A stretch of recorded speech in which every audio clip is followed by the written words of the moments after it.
I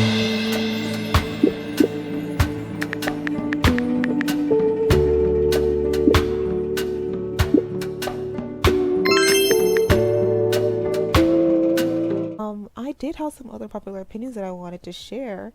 You know what? This will be reactors edition, meaning I've heard these opinions and I disagree with them vehemently because I saw reactors say this and I don't agree. Simple as that. So, number one, this is one I heard recently. Um, I've heard it before, but I didn't realize people were taking it to heart because it's dumb. But apparently people are taking this to heart for real. So, the opinion that season one, and I've heard also half of season two, is something to just get past until you reach to like the second half of season two and then like season three. What's wrong with y'all for real? Like, do y'all actually enjoy watching shows or do y'all just want like instant gratification? Because if that's what y'all want, I have some shows that I can recommend where stuff happens really fast and you really don't have to wait that long for the action to pop off, and that's fine. But please don't watch shows that have already been out that have booming fan bases if you really don't want to like enjoy the shows for what they are. Like for real. Anyways, that annoyed me so much. Like the guy was watching the show for the first time and he had said that people had told him that, season one would be kind of slow, but you have to get through it, it'll be really good. And that really annoyed me because it's like, what do you mean by that? Like, what's wrong with season one where you have to like get through it? And mind you, this person also is the reason why I had to rant about Aang at the beginning of the last video because he just had all these issues with Aang, and I'm like, well, maybe they just knew how he was and they had just decided to tell him that it would be slow because they knew what would annoy him.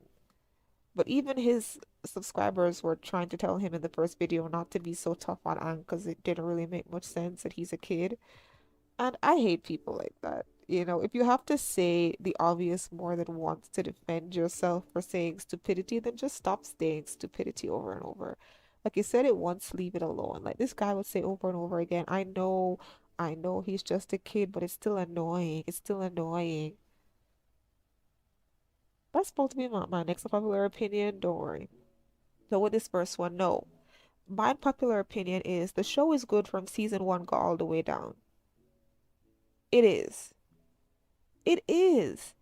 Now, with the way that people are with instant gratification, if they only had enough for one DVD and they had to choose, would they more than likely choose um season three or maybe season two? Yes. But that's not because season one is bad. It's because a lot more memorable things to some people happen in those later seasons, and so they would like to see those things.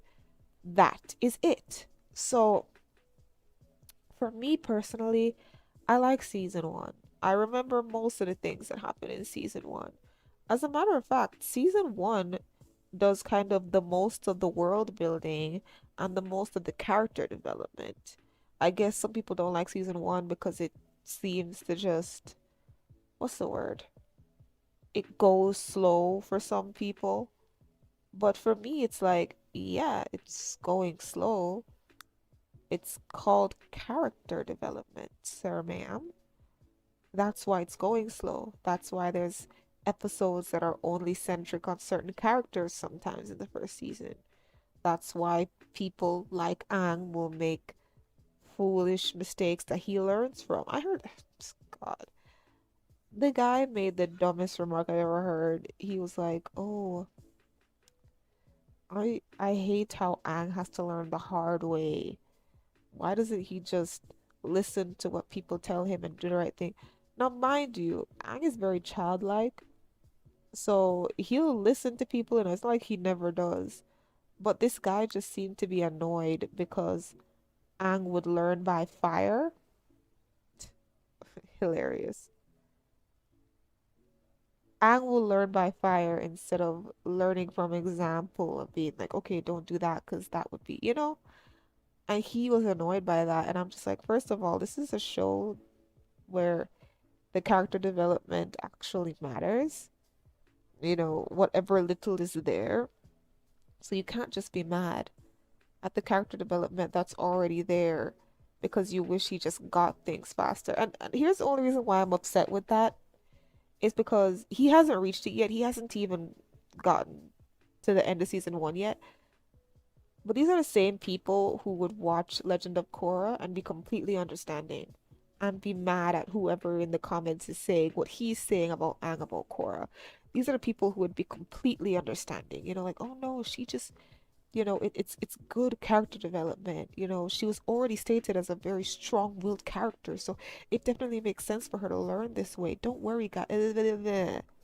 So I'm sorry. If you're gonna be that guy, I don't want to hear it, bro. I don't want to hear it.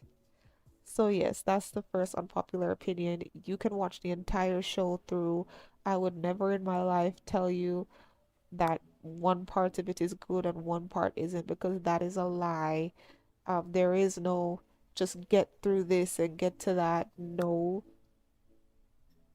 Would you possibly, depending on who you are, like one part better than the other? Sure. I'm not saying that people are not particular about whatever they like and they might, at the end of it, have a favorite. What I'm saying is, don't discount whatever good comes from what came before just because you prefer the finished product, right? So don't be like, you just have to get through season one when season one also has its upsides. And, spoiler alert, season one has is one of the most exciting because when you're watching it for the first time, you didn't even know what was going to happen. So a lot of the things that did happen were like super shocking because you were seeing it for the first time. So I'll just leave that there. If y'all agree with this, y'all know who you are, bro. So that's the first opinion. I like my opinions to be long and overly explained, so bear with me. Oh, I think I had a second opinion. Second opinion. Uncle Iroh had very childish moments in the show. Okay? Did he have super serious moments, especially going down the line, especially after what happened with Zuko? Yes. But did he also have his mega childish moments? Yes. This also has to do with the person I reacted to, and, you know, it was just a bunch of hypocrisy to me because on one end, right, it'll be the same episode. Aang will do something childish and nothing will happen, but it was childish, and he'll be like, come on, you have to be serious about this, blah, blah, blah. And then we'd switch over to Zuko, who is his favorite character in the show, and Iroh would do something childish, whereas Zuko at this time has every right to want things to be done a certain way. Iroh is being childish, and Zuko is upset about that. Most people just end up finding what Iroh is doing as like totally endearing, like, oh, Iroh. And that kind of annoyed me because in the same way he's saying that Aang, right? Aang, he has so much to do. He doesn't have time to be, what's the word? He doesn't have time to fool around. You think Iroh has time to fool around? Like, I'm sure at one point in time he didn't think they'd ever find the Avatar, but he was still joking around in specific moments, even after it was confirmed that the Avatar was alive. So please don't use that as an excuse in the comments, being like, well, at one point he didn't even know that the Avatar was alive. But after he knew, he still acted childish. So my point is not that there's a big problem with Iroh in this sense, no. But my thing is, please don't love on Iroh for something, but then hate on Aang for the exact same thing, because that is hypocrisy. And one thing you guys will get to know about me is that I absolutely cannot stand hypocrisy. It grinds my gears.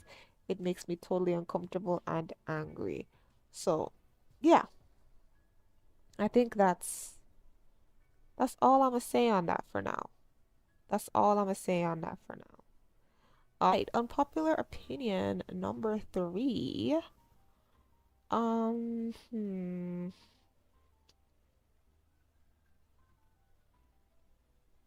Azula is more of a terrifying villain than Ozai. Men, please do not unsubscribe. I'm not saying that she's better than Ozai because we don't know. We never got to see them fight. But I do really like and appreciate her as a character. I think she was very interesting. I also think that she never got enough time on the screen. We got to see her as a force. We got to see her as that bitch. We got to see her as all those things, but we never really got to see her as a person. And I do feel like it would have been great if we could have seen her as a person, because that would have been great to see, honestly. But we never got to see that. Um, you could just hear her theme music and just know, oh my God, Azula is here. Oh my God. Like, one thing that I actually did like watching people react to this is when they would hear her music and see the blue flames and they'd be like, oh no, all of our plans are over with Azula is here. Like, that was just so cool. That was just so cool to me. It's like, ugh, we not gonna make it because Azula is here. So I think Azula definitely deserves a little bit more attention. I don't think she's underrated. I think people give her her ratings. But I do think that, as ominous as Ozai was, people were definitely cowering in fear at Azula a little bit more. And that could be that because they didn't show him as much as well. So let me not act like, but give Azula her 10. She was a frightening girl. All right. Mm-mm. Unpopular opinion number four. This one is kind of directed towards Legend of Korra. It's shady. Do what you will with it. Um, the world building that was done in the original show was enough. We didn't need to find out anything else. If you wanted to expand it a little bit, that's fine. But I really don't think that we really needed any of the other stuff that we got. I'm sorry. I'm sorry. Now, Petra, what do you mean by that? I didn't really want to go into this. I didn't really want to go into Legend of Korra yet. But season 2 definitely dived really deep into the Avatar lore. And when it did that, it revealed the origin of some things that didn't need to be revealed, if we're being very honest. And because of that, we ended up getting explanations that to some people made sense, to others didn't really make sense. Other people are trying to put in the new lore with the old lore and connect it. So they're saying, oh, that makes sense because it connects with this and it still leads to the same. I don't. Y'all explain the magic. You explained away the magic too much, and now the magic looks stupid. So my popular opinion is that I think Avatar knew just how to give us enough to answer our questions without making us disinterested in the world that we were coming to know. That's my opinion. Um, is it okay if you're the type of person who likes to have every single little thing explained?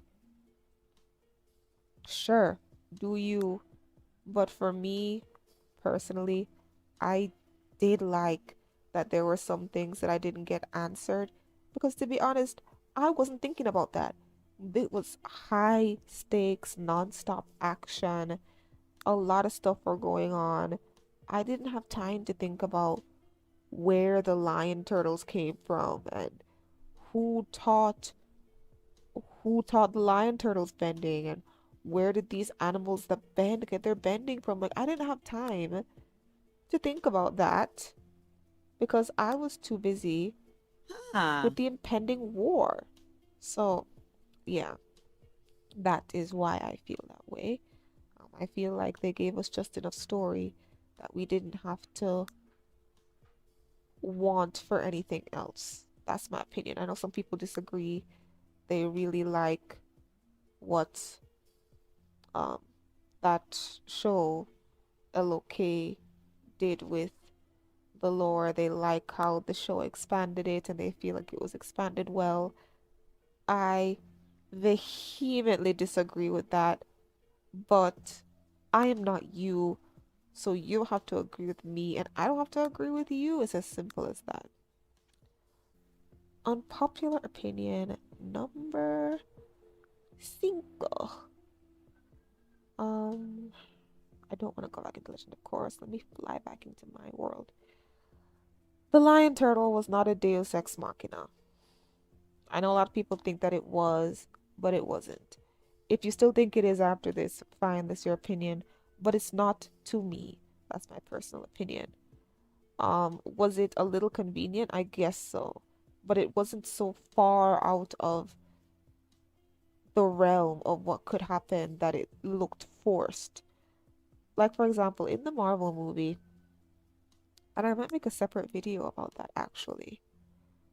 In the Marvel movie, right, there was a scene where a certain bad girl was defeating everybody, but for some weird reason, it took her a little longer to defeat certain women than it did for her to defeat certain men. Well, a certain woman, because one of the women it made sense that she took long to fight, but the other woman it was like, what? That was a Deus Ex Machina because there really isn't a realm of possibility for her to have taken so long to knock Sis out. That didn't make any sense. So that is a Deus Ex Machina because it didn't make any sense and it was just plot convenience and girl power and nonsense. I don't think that the lion turtle is that in this context. Was it convenient? Sure. But in a magical world like that, I can definitely believe that there is a giant turtle out there that can grant people the ability to bend the energy within people and, you know, can tell the avatar some age-old secrets. And I believe that that is a possibility 1000%. So I don't think it's a Deus Ex Machina. I think people are only mad about it because they did not want Aang to have to kill Ozai. And that brings me to my sixth unpopular opinion. It is okay that he did not kill Ozai. It is completely okay. And as a matter of fact, it was more interesting that he didn't kill him than if he did. Now, let me explain why. If he did kill him, it would have darkened his heart. I know, once upon a time reference. It would have made Aang a different person. Aang wouldn't have been Aang if he had ended Ozai's life. And that's just the truth about it. I know, you don't want to believe it. Why? Why? But it's the truth. If he had ended Ozai's life, he wouldn't be Aang. He wouldn't. And that's just the truth of the matter. Sorry. Um, him taking away Ozai's bending is such an Aang thing to do. This has to go with the last episode, and I spoke about Aang's arc and his character and how people don't think about that. They only think about is Zuko and whatever. If you watch Aang's fighting style, he is always looking for an alternative way to beat someone, an alternative way to knock somebody out without hurting them, an alternative way to stop them. Aang was always looking for another way to do something. And I feel like this that happened with Ozai was just another way of that. I definitely see him taking Ozai's bending away as him just finding an alternative way to stop Ozai. It was so in Aang's wheelhouse for him to do something like this that I I endorse it 1000%. I endorse it. Hold on. Nah, it doesn't work. It's clipping. So I feel like those who are upset that, Aang didn't kill the Fire Lord, all of your past lives were telling you to do it. You mean Roku, the same nigga that's inadvertently started the 100-Year War by not getting rid of someone even after they were old and could have died under a reasonable cause? We're talking about Kyoshi, whose moral compass was shady at best. Uh, we're talking about Yang Chen, who I heard had her own issues being the avatar. None of them were perfect. So it's not like their advice was completely infallible and he should have just listened to them because they're so much better than him. Did they have wisdom to give? Yes. And unlike in Legend of Korra, he was able to get a lot of that wisdom. But I do feel like, and y'all need to be honest now, knowledge is hearing what people have to say. Wisdom is applying it where need be. And I feel like Aang did the right thing. I know. I know it hurts to say you guys would have just loved for him to have smoked Ozai out. And you know what? I get that. I didn't like him either. It would have been fun for me to have seen him be ended that way. I understand it from that perspective. But here's my thing about it, guys. You need to think. Just think a little bit. As much as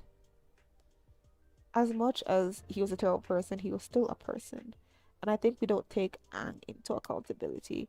Some people have, so I'll give them their tens for that. He is a monk. And as much as people say he was childish, he took his beliefs very seriously. Like, you'll never see Aang have a piece of meat. You'll never see, him going out of his way to not follow his own principles. You'd never see Aang do that. So I do definitely feel like, you know, in that regard, this is the biggest regard. Like, it's not like, oh, eat a piece of meat and the war is over. Then maybe he would have tried. This is murdering someone. He takes his core values very seriously, and he wasn't just gonna drop it because that was the easy thing to do. And that's what I appreciate about Aang as well. People don't remember that Aang has always had the capacity to kill just about anybody. That's with or without Avatar State.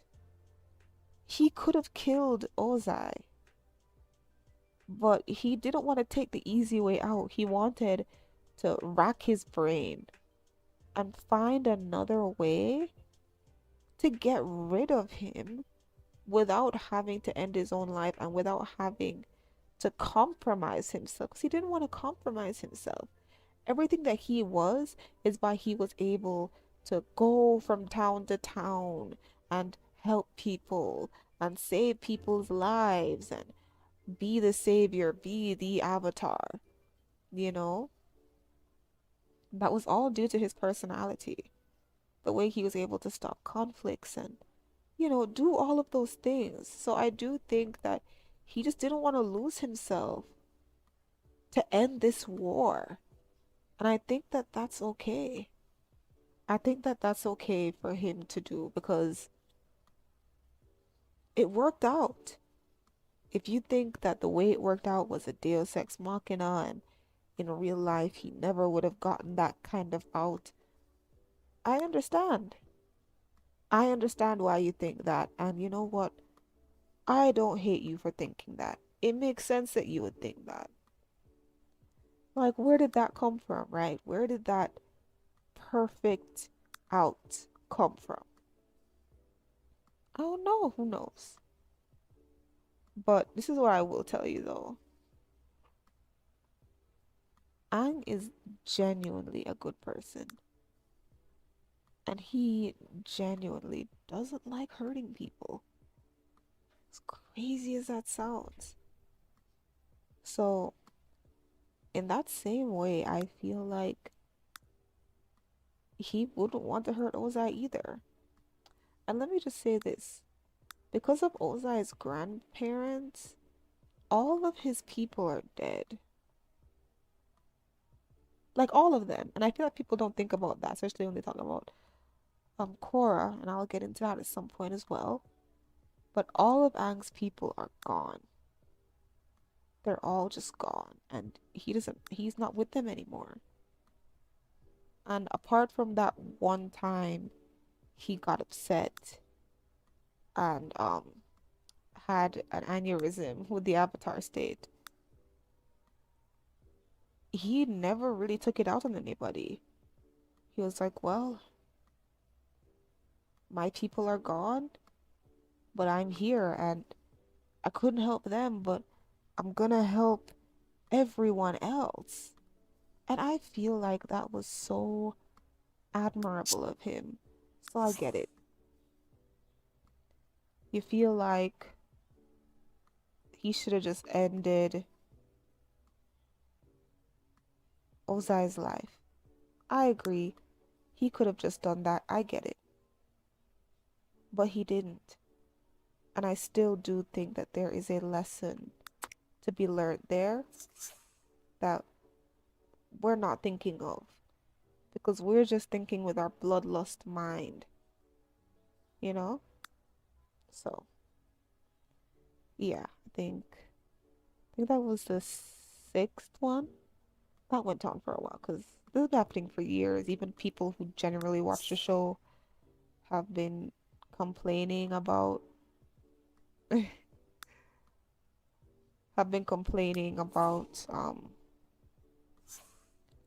whether or not he should have killed Ozai, whether or not that was right. I don't know. I have had, like I said, I have had a lot of people complain about that. So I just wanted to bring my 2 cents into it and say what I think. But anyways, oh, unpopular opinion. Katara is annoying. We can still love her even though she's annoying. I don't know why people think that in order to like love or appreciate a character, you can't find them annoying. It's interesting because it's like that means that you don't love that person authentically. You enjoying or not enjoying a character doesn't make them any less annoying.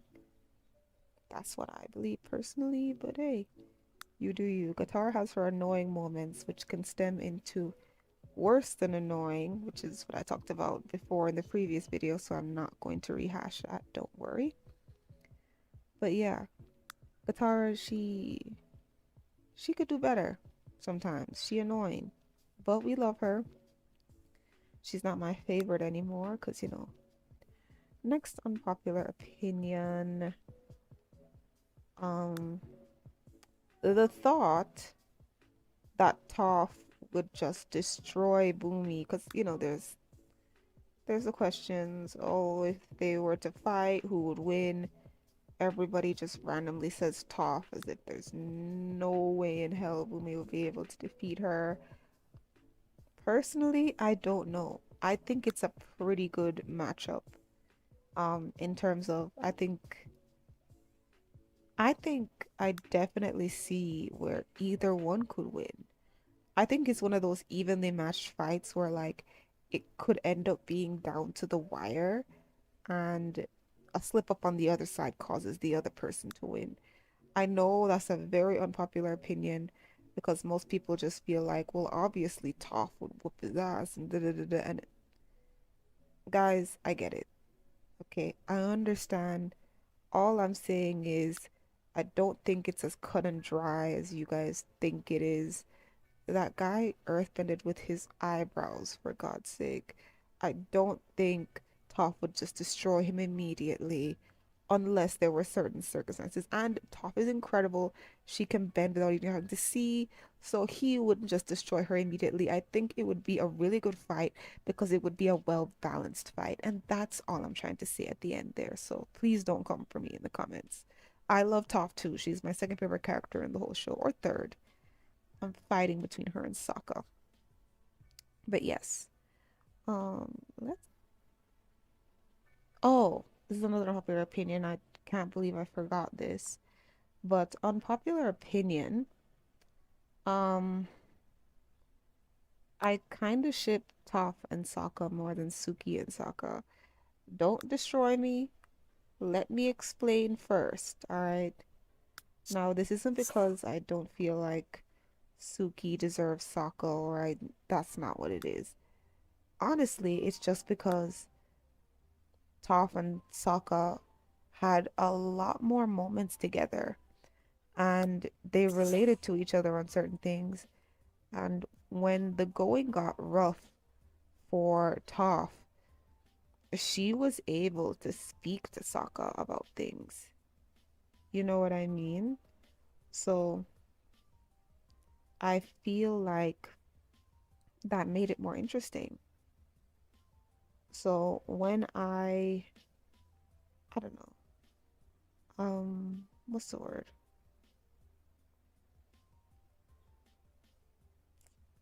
When I think about it really hard, and just you say that, when I think about it really hard, I just end up thinking that I like them better. I like their chemistry better. Now, this does not mean that there's something wrong with, you know, them. Nothing wrong with them at all. I just really do love them. I think they're really interesting and I ship them. I do understand why he's not with her, however, but if she's just a little bit older, I totally see them together and I ship it. Just D's, Woody D's. Um, Popular opinion. Um, and this is crazy because you don't really think that this is an opinion, you know, Chabadu.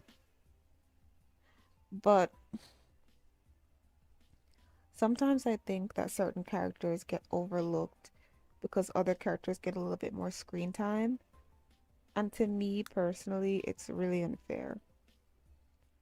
So, like, people will overlook May because they really like Ty Lee. And that's kind of annoying to me. Not because Ty Lee isn't good in her own right, she's great, but because they just kind of just act like, well, because Ty Lee's abilities are family friendly. Yes, I said it. Because Ty Lee's abilities are family friendly, then she is able to, I guess you could say, be liked by people because we're more readily able to see what's going on with her than with May, whose abilities are not very family friendly, so they have to power scale her down. And that's another video I might talk about power scaling with different ability shows that I love. This one and the X-Men franchise, because unpopular opinion, I do love the X-Men. But I think maybe I'll talk about that in another video. But yeah, like they kind of had to power scale her down to make her more family friendly. And I think it's interesting how many people never even considered that. They just kind of were like, oh, I haven't seen her do any damage. So Yazork. there's nothing good about her. Like, what? Why would you why would you be so stupid? And I know that's harsh. That's harsh to say people aren't dumb, but they're being dumb to me personally, that's what I think.